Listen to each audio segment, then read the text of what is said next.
शाबाश है वीर, तुम बढ़े चलो वीर, तुम बढ़े चलो। यही सामने पहाड़ हो, सिंह की दहाड़ हो। नितेश आजा। वीर कभी रुके नहीं, दल कभी झुके नहीं। सूर्य से बढ़े चलो, चंद्र से बढ़े चलो, वीर तुम बढ़े चलो। अरे मोदी पीछे डंडा है, खड़ो कर दो, चूता मुझ जा बस जो कर दो। चल चल, आराम पे आराम पे आराम पे।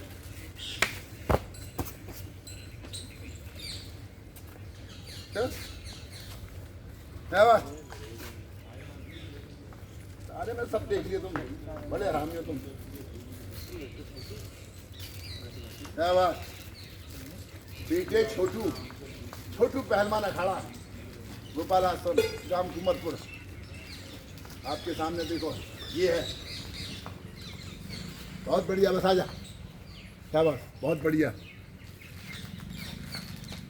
इधर से मुंह आएगा, हाँ ये सीन भी आएगा। क्या बात, बहुत बढ़िया।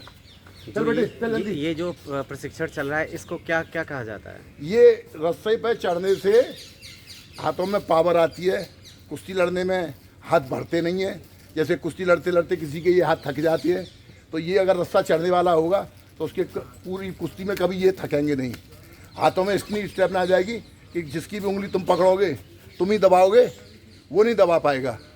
और फिर इसमें दूसरा फायदा, आजकल की आधुनिक कल्चर में एक बार रस्सा चढ़ने का मतलब ये है कि हमने 50 दंड कर लिए।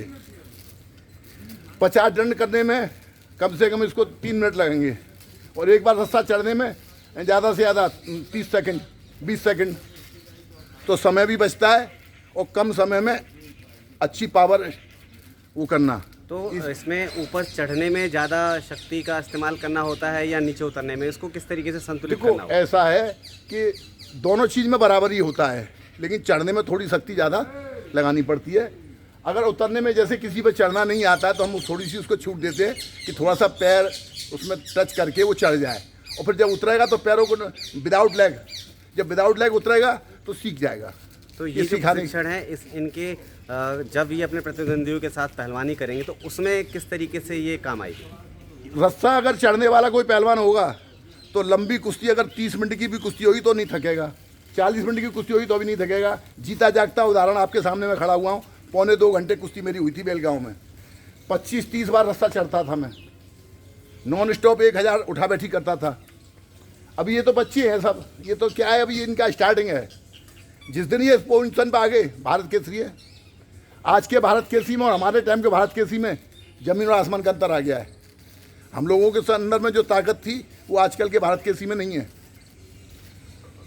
तो और उसका मुख्य कारण क्या माना जाए? खान पान या प्रशिक्षण या अखाड़े, क्या कह सकते हैं हम? देखो ऐसा है, ये कलयुग का प्रभाव है। अब जो समय है, जैसे जैसे कली का असर ज़्यादा हो रहा है। देखो हम लोगों के टाइम पे बहुत सी चीज़ें ऐसी थी जो हमको देखने को नहीं मिलती थी। अब इन बच्चों के सामने, पहले हम 10 साल के बच्चे नाली पे बैठ के खुले शौच करते थे। आजकल 1 साल का बच्चा सेम सेम करना सीख गया, ताली क्लैपिंग करता है, सेम सेम सेम सेम। कितना फर्क पड़ गया। हम लोगों ने कभी मोबाइल देखा नहीं, ये पैदा नहीं हुए, अखाड़े में आए नहीं, उससे पहले इन्होंने मोबाइल में सब कुछ देख लिया। हमने क्या देखा?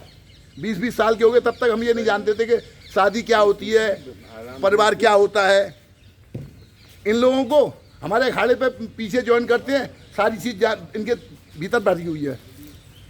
तो इनको अब थोड़ा सा टाइटनेस अगर नहीं रखेंगे, ये डंडा केवल क्या है, ये मारने के लिए नहीं है, ये तो केवल क्या है, चलाने के लिए है। नहीं, लेकिन आधुनिकता के इस दौर में आप जैसे गुरु भी शामिल हैं जो कि कलयुग के इस प्रभाव को कम करने में सहयोग कर रहे हैं, तो आप किस तरीके से उस कलयुग के इस प्रभाव को इन पहलवानों को प्रशिक्षण देकर कम कर रहे हैं? भाई देखो, मेरा तो पुरातत्व विभाग से मैं जुड़ा हुआ आदमी हूँ। आज भी मैं अपने अखाड़े पर जो पुरानी परंपराएं उनको कायम कर रखा हूँ।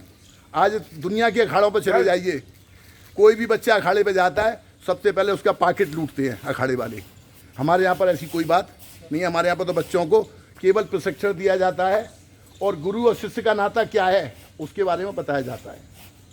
भाई देखो, आप अगर फीस लोगे, किसी बच्चे से फीस लोगे, तो आपका नाम हो जाएगा मास्टर और उसका नाम हो जाएगा विद्यार्थी। अगर फीस नहीं लोगे तो तुम्हारा नाम रहेगा गुरु और उसका नाम होगा शिष्य। तो ये गुरु शिष्यता की जो परंपरा को अगर निर्वहन कराना है तो मैं सभी अखाड़े के उस्ताद खलीफाओं से ये अपील करूँगा कि पहलवानों को पहलवानी पर ध्यान दें, अपना जेब भरने के पर ध्यान न दें। आज मान लो कोई पहलवान हमको 5100 रुपये दे जाता है, तो क्या 5100 रुपये से हमारा जीवन कट जाएगा?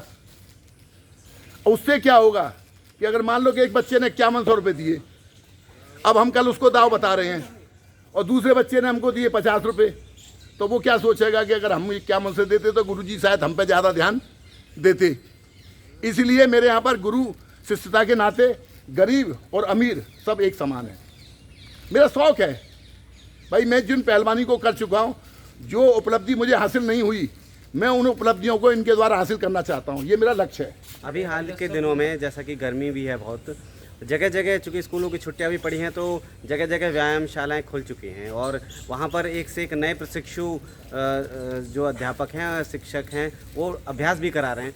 तो आप कितना उचित मानते हैं कि क्या इस तरीके के? देखो ऐसा है, जो नया अखाड़ा जिसने खोला है वो तो भाई देखो, एक बार नई शौक में जब घर में शादी होती है, नई बहू आती है, तो कुछ समय तक तो वो बहुत जोरदारी से सारे काम करती है, फिर थोड़े दिन के बाद में अपने आप चेंजिंग हो जाती है। तो हमारे तो 35 वर्ष हो गए इस अखाड़े को, हमारे ऊपर इस बात का कोई असर नहीं है। हम इस बात को जानते हैं, जब गर्मी पड़ रही है तो इनको गर्मी के हिसाब से वही मेहनत हम कराती है, जिससे अब ये इसमें क्या है, कलेजे पे जॉब नहीं पड़ेगा और थोड़े समय पे ज़्यादा मेहनत हो जाएगी।